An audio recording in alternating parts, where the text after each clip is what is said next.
কি ওই বক্স দিলে ডাবা ঢাপ পাবে কি ওই বক্স দিলে ডাবা ঢাপ পাবে। নমস্কার বন্ধুরা, আপনারা দেখছেন পারফেক্ট পলিটিক্স, সাদা বাংলায় রাজনীতির কথা। তৃণমূলের এমপি, তৃণমূলের সাংসদ নুসরত জাহান একসময় বলেছিলেন বাংলার মানুষ বাঁশ বের করে ঢাপা পেটাবে, আর সেটাই তো এখন হচ্ছে। যদিও নুসরত জাহানের এই ভিডিও বেশ পুরনো, কিন্তু নুসরত জাহান সেদিন যে কথাটা বলেছিলেন সেটাই কি এখন সন্দেশখালিতে ঘটছে না? তার যে লোকসভা কেন্দ্র, সেই লোকসভা কেন্দ্রের অন্তর্গতই তো সন্দেশখালি, মানে বসিরহাট লোকসভা কেন্দ্রের অন্তর্গত সন্দেশখালিতে যা ঘটলো, সেই ঘটার পর এই যে তৃণমূলের সাংসদ নুসরত জাহান, তিনি এখন কোথায়? তিনি কি বলছেন এই ঘটনা নিয়ে? তিনি কি কিছু বলছেন, কোনো মন্তব্য করছেন, নাকি আবারও ভোটের সময় তাকে এই ধরনের মন্তব্য করতে দেখা যাবে, এ ধরনের খুঁচিয়ে দেওয়া ভাষণ তাকে দিতে দেখা যাবে? তিনি তো সেদিন খুঁচিয়ে দিয়েছিলেন, আর সেটাই এখন বাংলায় হচ্ছে। তাহলে এখন এই তৃণমূল সাংসদ কোথায়? এই প্রশ্নটাই কিন্তু এখন মানুষের মনে ঘোরাফেরা করছে। বিশেষ করে বসিরহাট লোকসভা কেন্দ্রের যারা মানুষ, তারা কিন্তু প্রশ্ন তুলছেন যে সন্দেশখালিতে এত বড় একটা কাণ্ড ঘটে গেল, ইডির তদন্তকারী আধিকারিকদের মাথা ফাটিয়ে দেওয়া হলো, তো আমাদের সাংসদ তো কিছু বলবেন। সাংসদ তার এলাকায় এত বড় ঘটনা ঘটে গেল, সে নিয়ে তো কোনো মন্তব্য করবেন, তা পক্ষে বলুন কিংবা বিপক্ষে। উল্টে দেখা যাচ্ছে যে বীরভূমের শতাব্দী রায়, তিনি বরং এ নিয়ে মন্তব্য করছেন। তো শতাব্দী রায়ের মতো এমপি, সাংসদ যদি মন্তব্য করতে পারেন, তাহলে এই নুসরত জাহান তার নিজের এলাকার ঘটনায় কিছু বলবেন না? কিন্তু বন্ধুরা, সত্যি কথা বলতে মিডিয়ায় এখন নুসরত জাহানকে খুঁজে পাওয়া যাচ্ছে না। নুসরত জাহান কোথায় রয়েছেন কেউ জানেন না। যেটা টলিউড সূত্রে খবর, বিভিন্ন জায়গা থেকে যেটা খবর, যে তিনি নাকি এখন তার আগামী ছবির জন্য শুটিংয়ে ব্যস্ত রয়েছেন। আর সেই শুটিংটা তিনি করছেন কার সঙ্গে? না, তিনি শুটিংটা করছেন সেই যশের সঙ্গে, যশ দাশগুপ্তের সঙ্গে। তিনি তার সিনেমা নিয়ে ব্যস্ত থাকতেই পারেন, তিনি যেহেতু অভিনেত্রী, তার সিনেমা করার প্রয়োজনও রয়েছে, কিন্তু তা বলে তিনি তো একজন সাংসদও। তো এত বড় ঘটনা ঘটে গেল, এই নিয়ে কি তিনি কোনো মন্তব্য করবেন না? এই নিয়ে কি কোনো তিনি দায় নেবেন না? এমনটাই কিন্তু প্রশ্ন তুলছেন বসিরহাটের মানুষেরা। বসিরহাটের মানুষের পাশাপাশি বাংলার মানুষের চোখ কিন্তু খুঁজে বেড়াচ্ছে এই নুসরত জাহাকে। আর খুঁজতে খুঁজতেই যেটা খোঁজ পাওয়া গেল, যে নুসরত জাহা তার যে সোশ্যাল মিডিয়া, সেই সোশ্যাল মিডিয়ার পাতায় তার একটি গান 10 লক্ষ ভিউয়ার দেখেছে, সেটা নিয়ে তিনি সেলিব্রেট করছেন। এবং সেলিব্রেট করছেন কখন? যখন কিনা সন্দেশখালিতে এই ইডির তদন্তকারী আধিকারিকদের মানুষ পেটাচ্ছে, বাঁশ দিয়ে ঢপাঢপ মারছে, সেই সময়ই নুসরত জাহান তার যে এক্স হ্যান্ডেল অর্থাৎ টুইটার, সেই টুইটারের পাতায় একটি গানের 10 লক্ষ ভিউয়ার হয়েছে বলে আনন্দ প্রকাশ করছেন।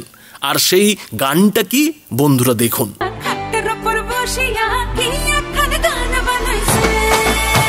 বন্ধুরা দেখলেন, নুসরত জাহান নাচছেন, ভিডিওতে নাচছেন।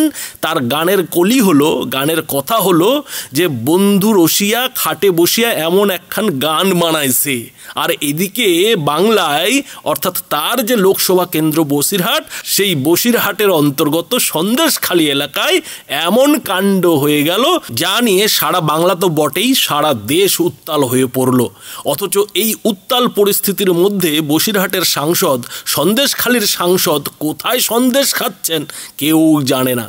আর এখানেই প্রশ্ন উঠছে যে এই যে তৃণমূল নেত্রী মমতা বন্দ্যোপাধ্যায় এই সব অভিনেতা অভিনেত্রীদের সাংসদ করেছেন, এলাকার গুরুত্বপূর্ণ দায়িত্ব দিয়েছেন, এরা কি এলাকায় কখনো যায়? এলাকার কোনো খোঁজ খবর কি রাখেন? এই ধরনের ঘটনা ঘটে যাওয়ার পর এলাকার মানুষের অবস্থা কি, সেখানকার মানুষ কি করছেন না করছেন তার কোনো খেয়াল খবর রাখেন? তিনি সিনেমায় অভিনয় করতেই পারেন, কিন্তু যখন এই ধরনের একটা ঘটনা ঘটে যাচ্ছে, তখন তো তার অন্তত ছুটে আসা উচিত। ছুটে এসে অন্তত তৃণমূলের যারা কর্মী সমর্থক, তাদের পাশে দাঁড়ানো উচিত, তাদের খোঁজ খবর নেওয়া উচিত। সেটা কি নুসরত জাহান করছেন? নাকি তিনি এই তার বন্ধু খাটে বসিয়া কি একখান গান বানাইছে, তাতে তিনি নেচেই চলেছেন।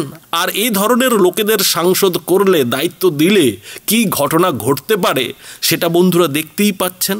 বন্ধুরা, আপনারা জানেন যে এই নুসরত জাহানই কিন্তু কিছুদিন আগে ফ্ল্যাট বিল নিয়ে কিন্তু তার বিরুদ্ধে গুরুতর অভিযোগ উঠেছিল যে তিনি নাকি ওই কোম্পানির টাকা খেয়ে ফেলেছেন, এবং সেই কিন্তু তিনি শেষবারের মতো মিডিয়ার মুখোমুখি হয়েছিলেন, কলকাতার প্রেস ক্লাবে সাংবাদিক বৈঠক করেছিলেন। কিন্তু সেই সাংবাদিক বৈঠকেও নুসরত জাহান সংবাদ মাধ্যমের কোনো প্রশ্নের জবাব দেননি। তিনি শুধু নিজের কথাটুকু বলেছিলেন, দাবি করেছিলেন যে তিনি 300% দুর্নীতির সঙ্গে যুক্ত নন, তার দুর্নীতির সঙ্গে কোনো যোগই নেই। আমি কোনোদিনই এরকম কোনো কাজ না করেছি, না করব আগামী দিনে। মনে রাখবেন, দুর্নীতির সাথে আমি 300% বলতে পারি এবং চ্যালেঞ্জ করে বলতে পারি, যদি আমার কোনো ত্রুটি ভুল আপনারা দেখাতে পারেন, আপনারা যা বলবেন তাই। কিন্তু এখন কি দেখা যাচ্ছে? এখন যেটা দেখা যাচ্ছে যে সেই দুর্নীতির তদন্ত করতে যখন ইডির তদন্তকারী আধিকারিকেরা সেই নুসরত জাহানের এলাকায় যাচ্ছেন, নুসরত জাহানের লোকসভার এলাকায় যাচ্ছেন, তখন তারা মার খাচ্ছেন, তাদের কিন্তু মাথা ফাটছে। আর সেই নুসরত জাহান কিন্তু এখন চুপ করে রয়েছেন।